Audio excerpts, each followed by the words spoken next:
on entre dans le vif du sujet avec le tournoi du Toronto Winter ayant regroupé plus de 80 joueurs. Commençons avec la liste arrivant à la 4e place. Une liste Necron en cours Canoptech. Dans les personnages, on commence avec l'ex-Mark Destroyer en tant que seigneur de guerre. 3 technomanciens dont le premier aura l'optimisation Dimensional Sanctum. Quant au second, ce sera l'optimisation Autodivinator. Ensuite, un Transcendant Ctan, le Nightbringer ainsi que le Dragon du Vide. On est sur un triple Ctan. Pour ce qui est des autres unités de la liste, on commence avec 3 unités de 3 Scarabs Canoptech, 2 unités d'un Destroyer Locust, une unité de 3 Mécanoptères, 3 unités de 6 Spectres Canoptech. Allez, regardons le débrief. Bien que je pense qu'en ce moment une menace à distance est importante quand on joue les Necrons, mais vous pouvez toujours adopter l'approche de cette liste et prospérer dans l'univers compétitif. De nombreuses armées ne peuvent tout simplement pas gérer autant de durabilité et vous pouvez les écraser. À ma grande surprise, c'est la prochaine liste que nous verrons qui a infligé une défaite aux Necrons. En dehors de cela, le joueur a affronté une série de matchs assez difficiles et en est sorti vainqueur, fournissant ainsi plus de preuves que la cour Canoptech a encore du potentiel. De plus, je suis heureux de voir l'autodivinateur utilisé. Cela semble certainement sous-estimé et intégrer Imhotech dans une liste de la cour peut être assez difficile. Dans tous les cas, bravo pour cette 4e place. À la 3e place, la liste ayant provoqué la défaite de la liste Necron, les démons du chaos. Dans les personnages, on commence avec le grand, fort et beau Be'lakor en tant que seigneur de guerre. Ensuite, on rajoute un grand immonde avec l'optimisation du don sans fin. Un duc du changement avec l'optimisation du sceptre éternel. Et on finit les gros tons avec Shalaxi Elbane. Pour ce qui est des unités de ligne, on va avoir 3 unités de 3 Nurglings et une unité de 10 porte-peste. Pour ce qui est des autres unités, on aura une unité de 6 écarisseurs, 2 unités de 5 molosses de cornes, ainsi qu'un Shartracker.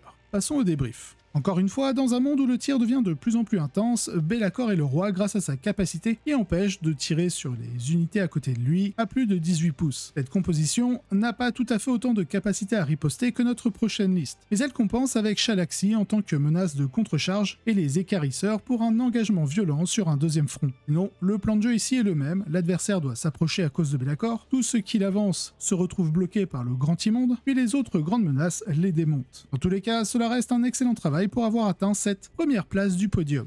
À la seconde place, nous aurons une liste à Aeldari. Pour les personnages, un autarque saute-voix en tant que seigneur de guerre, avec l'optimisation de la gemme du phénix, un avatar de Kain, un grand prophète coureur céleste, et Fuegan. Pour ce qui est des autres unités de la liste, cela va vous surprendre, car on commence avec Skatash Wraith Knight, 3 unités d'une arme d'appui avec le décanon, 3 unités de 5 éperviers voltigeurs, 2 unités de 5 araignées spectrales. Allez, regardons le débrief. D'accord, donc cette composition est essentiellement la façon dont les Aeldari s'adaptent à une course à l'armement, car contrairement aux chevaliers fantômes réguliers, Skatash peut être gardé en sécurité via la réserve, puisqu'il a la capacité frappe en profondeur. Bien coordonné avec toutes les armes d'appui en décanon et les guerriers aspects, il permet d'infliger des dégâts considérables avec un risque minimal. Skatash peut entrer en jeu, détruire un char ou une cible importante, potentiellement un Ctan, car la lance infernale est efficace contre eux, puis utiliser le stratagème tirer et disparaître derrière un bâtiment pour éviter les représailles. Si l'adversaire le poursuit, alors il subira les foudres de l'avatar, et s'ils ne le font pas, il subira les tirs des armes d'appui. Enfin,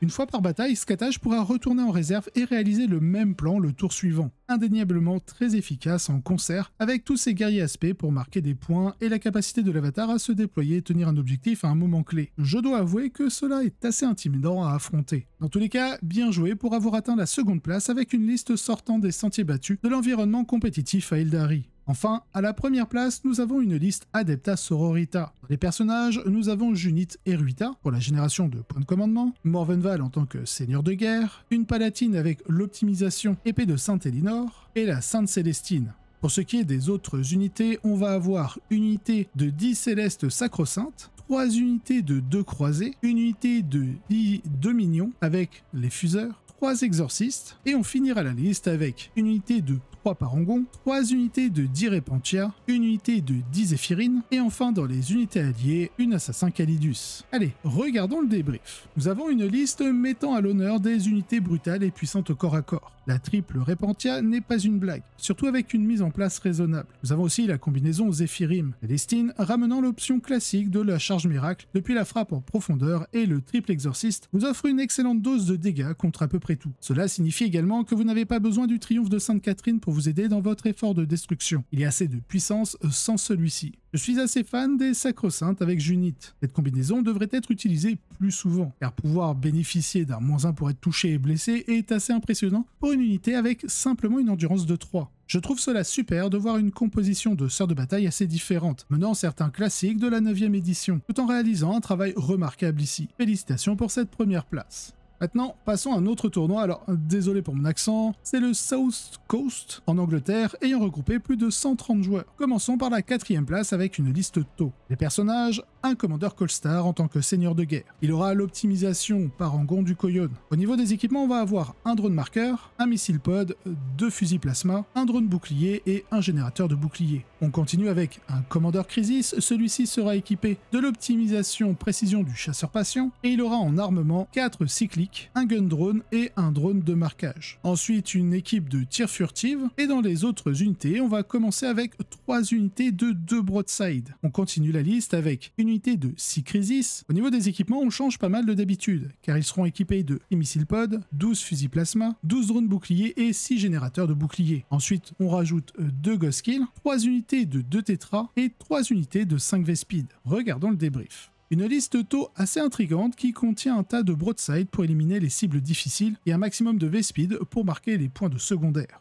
Cette liste a la capacité de vraiment concentrer les dégâts à plusieurs endroits grâce au broadside et à l'unité de Crisis, et suffisamment de flexibilité dans le marquage d'objectifs secondaires pour rester à l'écart et attendre son moment. Le triple tétra assure que les relances fiabilisent la touche soutenue 2 le plus longtemps possible et pour le plus d'unités possible. J'apprécie beaucoup cette liste et donc bravo pour cette 4e place. À la 3e, nous avons une liste Inari. Les personnages, on commence avec un petit Spirit, ensuite Ivraine en tant que seigneur de guerre, puis on va passer aux autres unités de la liste. 3 unités de 5 Shadow Spectre, une unité de 3 coureurs Mirage, on continue avec 3 unités d'une arme d'appui, bien sûr en décanon, 2 unités de 5 éperviers voltigeurs, une unité de 6 troupes Harlequins, une unité de 5 araignées spectrales, et on finira avec une unité de 10 guerriers fantômes, avec la hache et le bouclier, et dans les unités alliées, qui dit Inari dit Drukhari, unité de 5 mandragores et 3 unités de 5 fléaux, tous équipés de lances des ténèbres. Allez, regardons le débrief. C'est une liste ayant déjà fait ses preuves durant un autre tournoi et jouée par un autre joueur, ayant atteint la 2e place d'un tournoi de plus de 100 joueurs, grâce à son bloc de guerriers fantômes capable de se régénérer via le spirit pour contrôler le milieu du champ de bataille. Rajoutez sa base MSU, Multiple Small Unit, multiples petites unités, pour harceler et valider les secondaires. Ainsi, vous obtenez un plan de jeu très efficace. Sans tir d'artillerie en face, il sera peut-être extrêmement difficile d'engager la majorité de la liste avant qu'elle ne vous écrase. Excellent travail pour la première place du podium.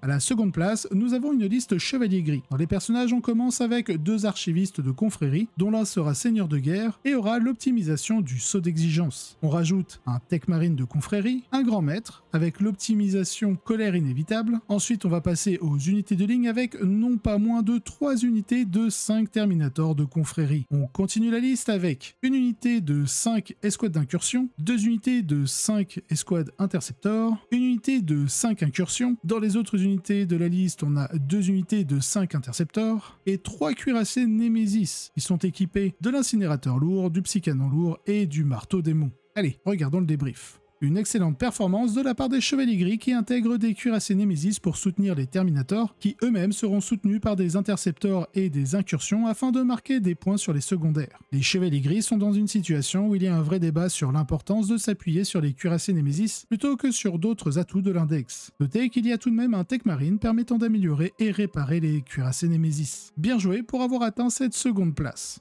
Enfin, à la 1re place, nous avons une liste Astra Militarum. Dans les personnages, on commence avec 2 commandants blindés. Alors ils ont tous les deux le canon démolisseur, le canon laser. Par contre, nous en avons un qui a les multifuseurs de coque et l'autre des canons plasma de coque. Ils ont le petit stubber, le Hunter Killer Missile, et l'un d'eux aura l'optimisation du grand stratège. On rajoute le seigneur solaire Léontus en tant que seigneur de guerre, ainsi qu'Ursula Creed. Dans les unités de ligne, on commence avec une unité de 10 catachans. On continue la liste avec une unité de 8 infanteries avec son équipe d'armes lourdes en plus. Ensuite, on va avoir une unité de 6 taureaux green, 3 unités de 10 Kasserkin, 2 basilisques, mais c'est pas fini avec l'artillerie, car on va avoir 2 manticores, qui vont être soutenus avec 2 unités d'une sentinelle de reconnaissance, et enfin pour les catachants, on va avoir la petite chimère. Passons au débrief. La garde ne se rend pas, et elle revient sur le devant de la scène. Un solide noyau d'artillerie occupe le fond du terrain avec 2 manticores pour éliminer les cibles, et des basilisques pour l'effet de ralentissement très pratique contre les custodes.